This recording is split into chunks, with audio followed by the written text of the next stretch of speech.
Hello everyone, Floppy Waffles 69 here guys, and welcome back to the channel. Today we will be featuring and doing a full deep dive analysis review of the Tier 8 premium destroyer for the United States Navy. This is the USS Kidd. Now, looking at the Kidd right out of the gates, right out of the get-go, you probably think, wow, I have seen this hull before. What is it? It's a Fletcher. That's right, the Tier 9 Tech Tree Destroyer, the Fletcher. And we have it down here, down at Tier 8, which is actually quite nice because we know that the Fletcher hull was one of, if not the single most massively produced ships in the world for the I guess ships in general, but for the United States Navy as well. So you're going to be getting a lot of hashtag or air quote clones of Fletcher class ships. And here we have the USS Kidd, which is a historical destroyer, and you can go visit her. She is a museum ship and all that stuff. But I'm not here to talk about that. I'm here to talk about the ship and how she plays in game. And the cool thing about the USS Kidd is that she is available as a premium ship down at Tier 8, but she is definitely more of a gunboat cap contester, bullying other destroyers type of destroyer. She is not a torpedo focused DD, and that's what I want to make clear right out of the gates here in the beginning of this review. A lot of people, and that's one of the reasons why I'm making this video, a lot of people ask, hey, I love destroyers and I'm in the market for a new Tier 8, 9, premium DD. What are some options? And a lot of people say, as they should, the USS Kidd. But a lot of people don't understand that the USS Kidd is more of a gunboat and more of a DD that's not afraid to take damage, one that can take a little bit of punishment in order to outtrade its DD counterparts.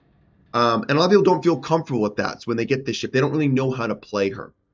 Okay, so it's one of the biggest things I see wrong, and one of the biggest ships that I see played wrong when people buy her as their first premium ship. Which again, on a side note, I don't think you should be getting a premium ship of, I don't think you should be getting a Tier 8 ship until you have granted your way past or up to Tier 8. I'm not a big fan of people who play to like Tier 4, Tier 5. They love the game, which is awesome, but then they go ahead and buy a Tier 8, 9 premium ship, and they go ahead and go up tier, or they go up to the top tier matchups against players like such as myself and others, and they get absolutely dominated and have a terrible time, and they feel like they've wasted their money, or they just keep doing that and ruining other people's games. I'm here to help you guys out, and that is what I want to do here by illustrating that the Kidd is not a torpedo boat or a torpedo focused destroyer. This is more or less a gunboat destroyer, but a special kind of one. This is not one that usually open water gunboat at maximum range and HE spam, though you can do that, and there are going to be times that you should be doing that.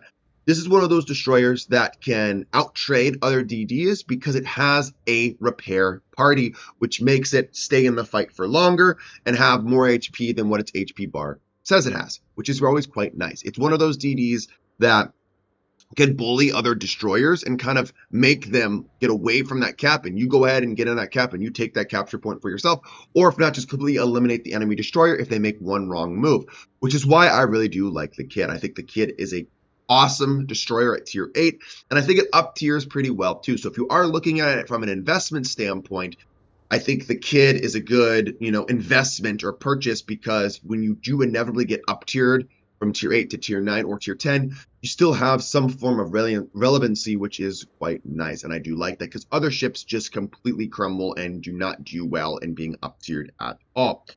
But again, with the matchmaker changes on the horizon or looming or have been teased by Wargaming, we'll see what happens with Tier 8 matchmaker, as hopefully a little bit of, a little bit less stress is put on it from constantly getting up those Tier 10 games, maybe just Tier 9 or Tier 8 high games, which is going to be quite nice.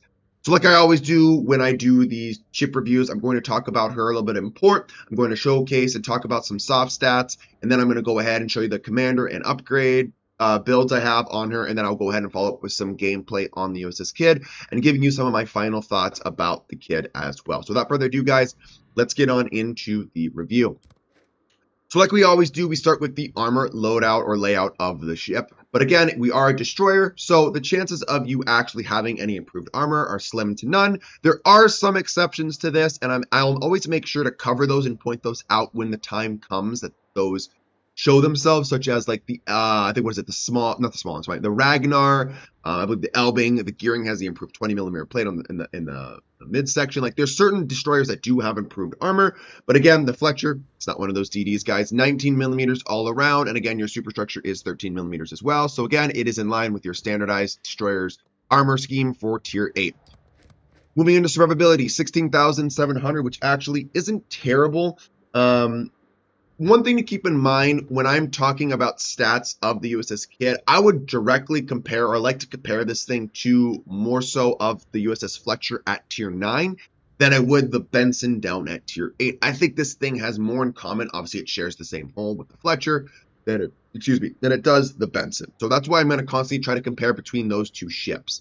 If we talk about the survivability of the USS Kid, we can see that the USS Kid, as it is coming in around that 16,700, the Fletcher only has 17,100, and the Benson having 15,400. So it's kind of like right there, smack dead in the middle of those two ships. Moving on into the artillery, we do have the 5x1 127mm gun. So this is going to be exactly the same to that of the USS Fletcher at Tier 9, and you have that gun power down now at Tier 8, which is awesome. Now, granted, we do have the Benson having the 5x1 as well, which is quite nice. And remember, they are all already reloading at 3.3 seconds, but also keep in mind that the dispersion values, especially when it comes to vertical dispersion, is going to be like a couple, if not like one or two, a little bit lower than that of the Benson. Again, factor that in there. Are you really going to notice that? Nah, probably not. 2.0 Sigma. Everything seems pretty standardized, but the one thing that is nice is actually on the Kid, you go from 11.6 kilometer range on the Benson to 12.1 kilometers on the Kid, and then the Fletcher gains even more at Tier 9 to 12.9 kilometers, so you have a little bit more range to play with. DPM values are the exact same on all three of these ships, and that is something I want you to remember and I want to stress. All three have the same exact DPM numbers via HE and armor piercing. Again, your 180-degree turn time is that of, what is it? I just had it. 5.3 seconds, which again, it's a destroyer. You hope that it would turn fast. Moving to the high explosive, moving to the high explosive shell, 1800 as a maximum HP damage, or maximum damage, 5% chance to start a fire on target with 21mm effective armor penetration, and then armor piercing is 2100 with initial velocity of 792 meters a second, tying that of the HE. Remember, you are American, you are a USN destroyer. Your shell velocities are some of, if not the worst, for all destroyers in the game. Very lofty. It's going to take a long time for the shells to go up and touch the stratosphere and then come down and hit the ship at range. So you're going to have to pick your spots and make sure you lead a lot, especially with those higher like speed targets. So we're looking at French DD levels like Kleber's, Marceau's, Mogador's. Like it's almost not even worth shooting at them at 11, 12 kilometers because the likelihood of you landing any shells at those ranges are slim to none, guys. Now, again, we talk about the armor piercing on this ship. And again, 8%, it's 45 to 60 degree ricochet angle, fuse time of 0.010 seconds. Everything on this is pretty standardized. There's really nothing to talk about. Just remember that if you have broad-sighting ships, including that of battleships, probably want to switch and dab that 2 key to switch the armor piercing, because then you're going to really rack up the damage. That's meaningful because pen damage is always better than HE pen damage when it comes to repair ability in regard of the receiving end of it. So make sure we always dab that 2 key and we utilize the armor piercing as well, because again, 127mm guns that reload in 3.3 seconds. You can definitely start churning up the damage, especially at closer ranges, if the target is going to be so kind enough to show you broadside. Okay, torpedoes. And as if it wasn't obvious enough that this thing is not a torpedo boat, you actually only have one torpedo launcher, the 1x5 533mm launcher, reloading in an abysmal 122 seconds, maximum range of 9.2 kilometers, 16,600 in regards of the maximum damage, 55 knots with a detectability range of 1.1 kilometers. Now, keep this in mind. These are identical torpedoes to the Benson. You have one less torpedo launcher. That's basically what this is. And again, no one's really sitting here claiming that the Benson is that phenomenal of a torpedo boat either. So, yeah, basically don't think because you have one torpedo launcher, you're going to reload really quick. This isn't like a Velo situation and, you know, a Cossack where you have one launcher, but you reload fairly quickly on your torpedo tubes. No. You only have one launcher and you reload the same damn length that the Benson does, and you only have half the torpedo power. So this is not a torpedo boat, guys. So please don't get this and build for full torpedo boat build, because I have seen this done and it's just a head palming moment, like slapping your forehead. You're like, I cannot believe someone is doing this. And again, it's not necessarily their fault. They just don't know, right? Sometimes we rush to these higher tier premium ships, we buy them, and then we have no idea how to play them, and we're sitting there scratching our heads wondering why we keep getting first blooded and we're dying all the time, right? This ship obviously does have depth charges. They are USN, so they do a lot of damage. So this thing can hunt submarines fairly well. But again, the only way to hunt submarines is if they overextend and the enemies that are supporting the sub are distracted or nowhere near you, then you can take advantage of that submarine. But the big discussion here on the USS Kidd is actually the AA battery on this ship, because remember, we lose a torpedo tube in order to pick up more of these, what is it? I think it's 40 millimeter AA mounts right here. So again, this ship does have a respectable AA aura or battery that I definitely think should be mentioned to the player base, and why I like the Kidd when it comes to getting frustrated by carriers, why I think the Kidd is a great choice. Okay, and the big reason is it comes with that defensive AA fire consumable, or defensive fire AA consumable, whatever. It is the only plus 50% DFAA, not the plus 100% that the Fletcher and Benson have access to, right? But it is still quite potent. You do have really good AA damage for 5.8. You have that long range of 5.8, medium range of 3.5, and short range of 2.0. Your flat count is 3+1. Like, the AA is actually pretty good on this ship, so definitely want to take advantage of the AA. You'd be surprised how many planes you'll shred with the USS Kidd's anti-aircraft battery. Moving on into the maneuverability, 38 knots, 620 meters a second with a rudder shift time of 3.9 seconds. Not terrible. It is a Fletcher class destroyer. You'd expect as much from her. And then finally going into the concealment values, without the concealment module slotted, I think it's something along the lines of, let me pull it up for you guys, 7.16, again, matching that of the Fletcher and Benson. You slot the consumable mod, you get it down to 6.4, and then you go ahead and take the commander skill, you get it down to 5.8. Very, very nice, very comfortable to play with. One of the stealthier DDs at the tier, which is pretty cool.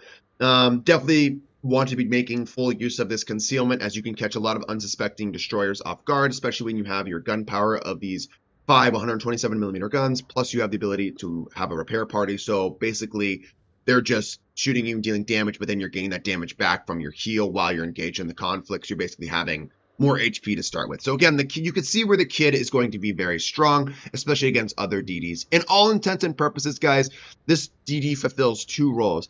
It fulfills a DD hunting role and bowling role, and it can do a farming role at other ships at range, right? When it's spamming HE out of smoke or around islands, like, it could be very, very frustrating to have this thing constantly landing with so many shells on your deck and forehead, and you can't see the bloody thing. So again, that thing has it working in its favor. So again, going into the upgrades of the ship, here you can see I have my 5 upgrades, and I will go through them each one here with you guys. Main armaments modification 1 in the first slot. In the second slot, engine room protection, not engine boost modification or defensive AA mod, and I want to stress that because I'll circle back to that here in just a minute. Third slot, I am taking aiming systems. The reason I'm taking aiming systems is because A, you're not a torpedo boat, and I want to make sure I'm landing my shells or my guns on target and doing meaningful damage to the enemy. Because if I'm missing, I'm not doing anything. You can opt to take the smoke generator mod 1 if you so choose. Just understand, I think because tier 8 is the introductory to radar, that there's a lot of it going around, so I don't feel like it really benefits you as a destroyer that can take advantage of a certain kind of captain build and skills, and you have a heal to brawl it out rather than sitting in your smoke and hiding. In just my opinion, I would rather take aiming systems. I think it's just better, and you're going to get more use out of it. Fourth slot, I am taking propulsion modification 1. Again, pretty self-explanatory why I'm doing that. It's going to allow you to start and stop a little bit quicker, which is quite nice. And then it's just going to be more beneficial than something like steering gears, depth charges, or damage control. And then obviously no brainer in the 5th slot, concealment system modification 1. Now going back to the 2nd slot, why I do not choose engine boost mod 1 or defensive AA is because if you look here on the right side of your screen, you see our consumables we have. And in that 4th slot, you can choose between engine boost or defensive AA. Unless you know what you want to do, if you want to use defensive AA or if you want to do an engine boost, then yes, by all means, you can spend the 12,500 coal with the coupon and you can slot whatever consumable mod you want to slot in the 2nd slot if you want to.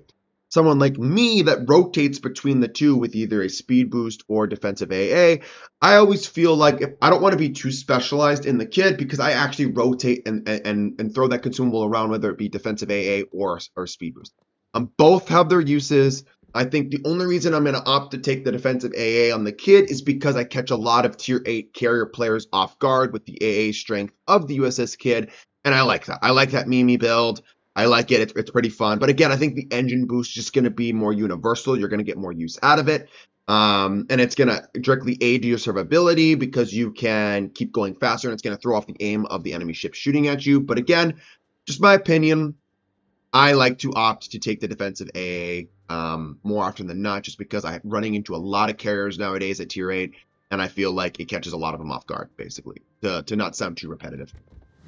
All right, moving on into the commander. And the commander, as you can see, I don't have a 21-point commander yet. I only have a 17.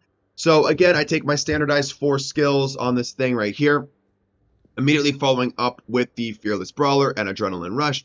And then I will probably be going to be taking the Superintendent as well. And then I'll be following up with Consumable Specialist like this. The reason I'm taking Superintendent and taking Consumable Specialist is A, I want to get my consumables up faster. And B, I want to get an extra pop of each of my consumables, including that heal, which is directly leading into the survivability. To me, I don't really feel like I need to get the extra range on the ship, though the damage from AA explosions is plus 15%, and that is quite good. It's just, in my opinion, I want to have more pops of my consumable. Now, I have seen an interesting take on this. If you do not take Survivability Expert, and you take Consumable Specialist and Superintendent, or sorry, you take Superintendent, but not Consumable Specialist, and not Survivability Expert, you have 4 points that you can go ahead and opt into the main battery AA Expert, and then you're solely taking that for your anti-aircraft. I mean, the main battery range is quite nice if you so choose to do that, but again, with the way that these shells are so floaty, I'm not a big fan on doing that. I'm probably going to sit here and recommend you take the double Superintendent plus Survivability Expert, and go ahead and take Consumable Specialist. That's what I'm going to recommend, but again, if you're more of a daring commander, if you're one that really likes that extra range and extra AA damage, then yeah, I think main battery AA Expert is probably the superior choice in this case. 12.1 kilometer range is more than enough range to get the most out of the ship, so that's why I don't feel like you need to extend that by any means. And at that point, you're really just getting this 4-point skill, which is quite the investment for the extra AA explosion damage. So, just my opinion. But yeah, guys, this is the USS Kid. This was the port analysis section of her. Hopefully, you guys learned something about her. Hopefully, you guys can take something away from her. But now I'm going to go ahead and show you some gameplay in the USS Kid and talk a little about her. Share some tips and tricks with you that made her work for me. And then I'll give you my final thoughts in battle for you guys about what I think about the USS Kid. So without further ado, guys, let's get on into the battle replay. Alrighty, guys, and here we are in battle with the USS Kid. I will go ahead and flash up the commander build and the upgrades that I have slotted on this particular vessel as of right now, and these are also the ships that I recommend. Now, keep in mind, I only have a 17-point commander, but again, this is going to be my 21-point commander when I have grinded up all that commander XP and I can finally slot in a 21-point commander. Well, there it is. Again, I already talked about it in the port analysis screen about the potential variety of the commander build. This is just the one that I think is most universal and most applicable, and I think that I found to be the best and most impactful per each game. Okay, that's just my opinion. Also, on the bottom of your screen, you are seeing that I have taken defensive AA instead of speed boost. Again, thank God I have, because we are dealing with a Halford and a aircraft carrier. So to me, I'm going to get a lot of relevancy out of this defensive AA, which is quite nice. Now, again, this is a Fletcher hull. This is tested and true. This is a tested and true hull. And again, your maximum AA range corresponds with that of your detection, which is quite nice as well. But again, your air detection isn't like until 2 point something kilometers, which is nice, because once you get air detected, you can do that and pop your defensive AA, and that aircraft is trapped so far within your AA aura. With your defensive AA boosted, you can absolutely shred and annihilate that entire squadron if that enemy CV commander is, you know, dumb enough to keep flying into it. Now, again, here in the beginning of the battle, I'm going to be showcasing you exactly what the kid does so well, and what it does so well is absolutely bully enemy destroyers. Now, the Cossack isn't a weak destroyer by any means. The Cossack is probably one of the more elite destroyers for its tier, just like the USS Kidd is. And basically, we are killing this thing and making it look like Swiss cheese.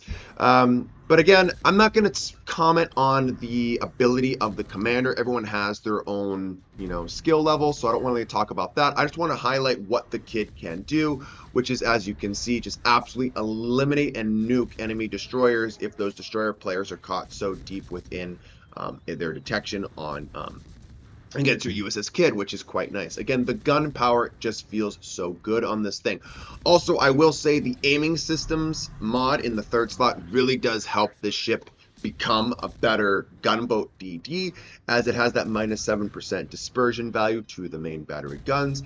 I have opted sometimes to utilize like the AA mod one and all that kind of stuff, and you really do notice, especially with these single mounted guns, 27 floaty ass American shells, just how bad those guns can feel if you do not slot aiming systems mod 1. So please slot aiming systems mod 1. Even if you are trying to do a full AA build on your kid, I am promising you and I am telling you that you have to do this, because your guns will miss, and the dispersion values will feel so incredibly bad that it will defeat the core purpose of the ship, which is to be an annoying little pest, essentially, is what the kid attempts at doing, and it does it very well. And it's a pest that just really doesn't like to go away, because it has that heal. Plus, you factor in the flags, the one that helps you with your repair party, plus you have the one that helps you with your overall base HP. This ship can really turn into quite the menace, and a really good cap contester as well. This ship, I really have very few things negatively to say about the USS Kidd, other than the Kidd's torpedo armament isn't that strong, and the shell arcs are relatively floaty. Other than that, I think this is a really good destroyer, and especially those captains who want to get something at tier 8 that like to bully enemy destroyers, potentially be a little bit of a DD hunter. They really like the gunboat kind of vibe. I think the USS Kidd is the perfect destroyer for you to pick up and play, because she checks all these boxes and she does them all so very well. Now, again, if you are a little bit on the fence, you always can do the USN Destroyer line. You can do the Burroughs line or the Gearing line. Both are great lines, in my opinion. One's going to be a little more gun focused with SAP. The other one's going to be more of like a hybrid, like a cross between the two. I would say give them both a try, and if you like both of the way the play styles of either of those destroyers, I think the Kidd will be a perfect fit for you.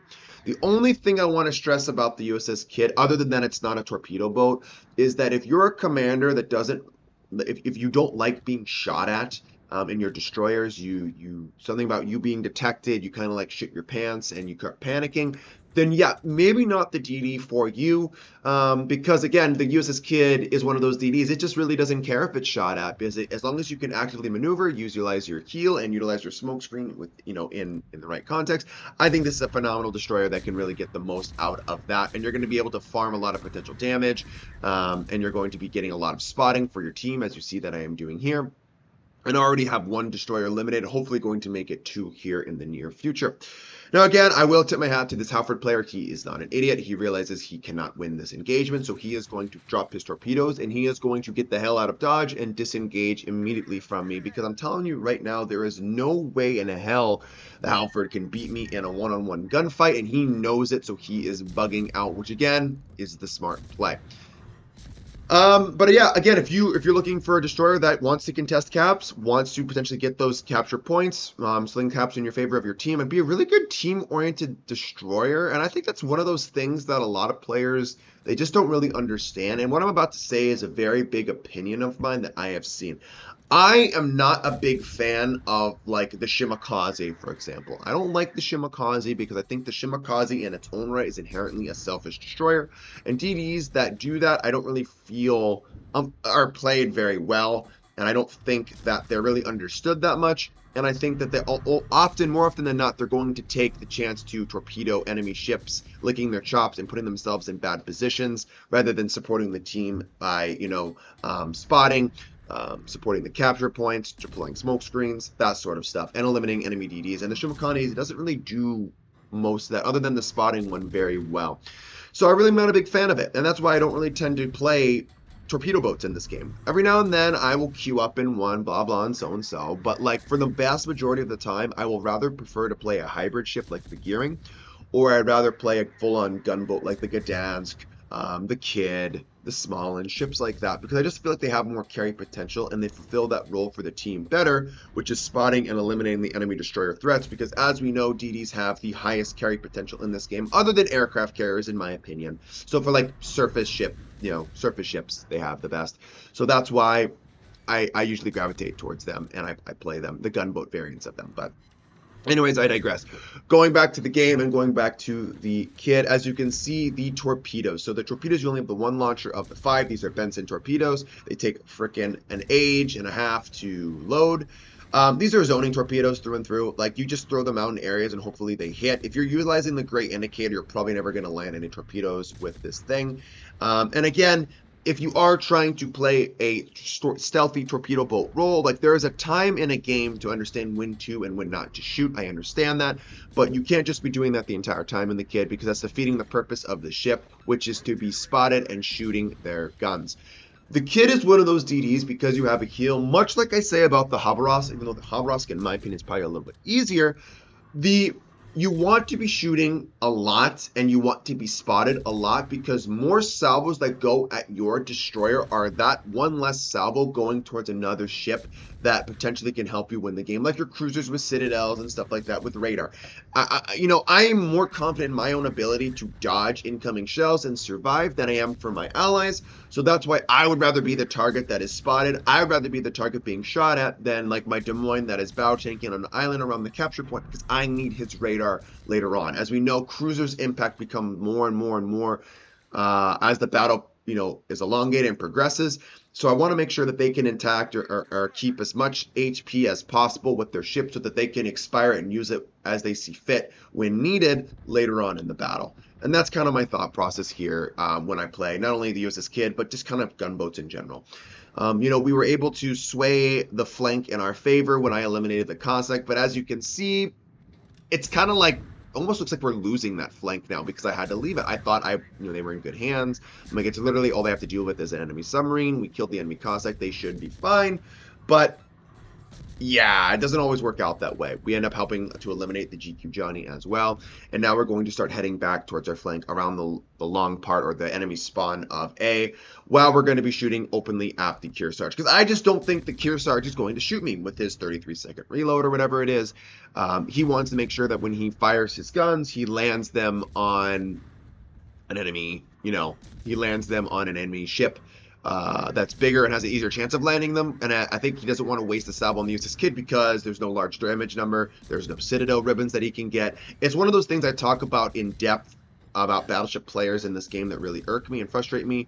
Again, granted, I mean, if he eliminates me, that brings their DD problem down to 2, but instead he is firing at other ships and he is focused on the Valparaiso, I believe, which again, like, you're not going to kill the Valparaiso at this point in the game. Let's be honest, he probably has more heals in his bag. He's just churning out his F key. Thank God this is the last patch before that ship is nerfed. Thank you, and we're going to see how much of the nerf actually plays a role into the carry potential of the Val. The Val's still going to be strong, but again, I digress again. Let's do my final thoughts here on the USS Kid, because it is lengthy, so I want to make sure I get through all of them.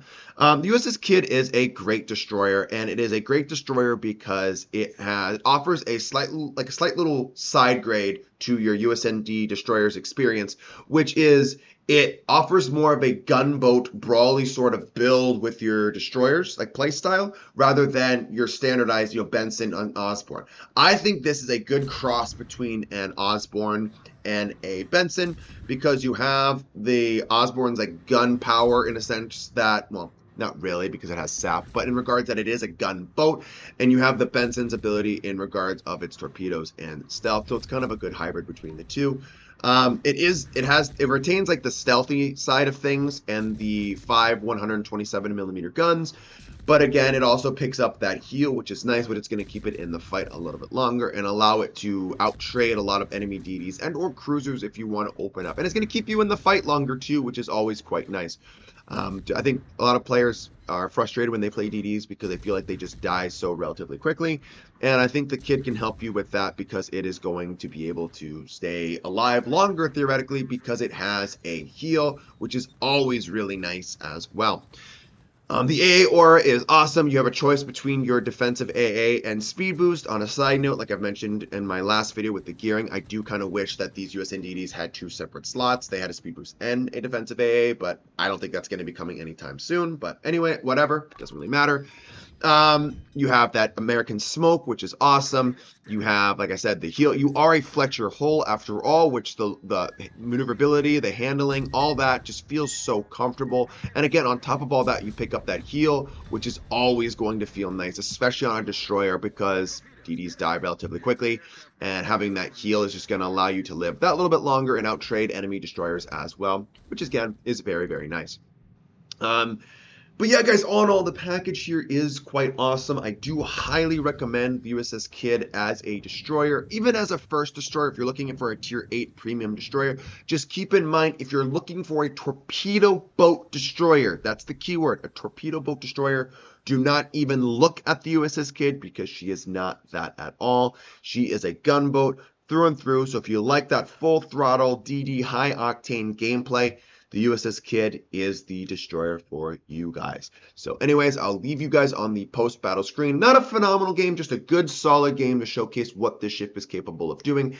And I think it was a perfect video to feature in this video of the USS Kidd. So anyways, guys, thank you so much for tuning in. And like always, Commanders, have a good rest of your day and peace out.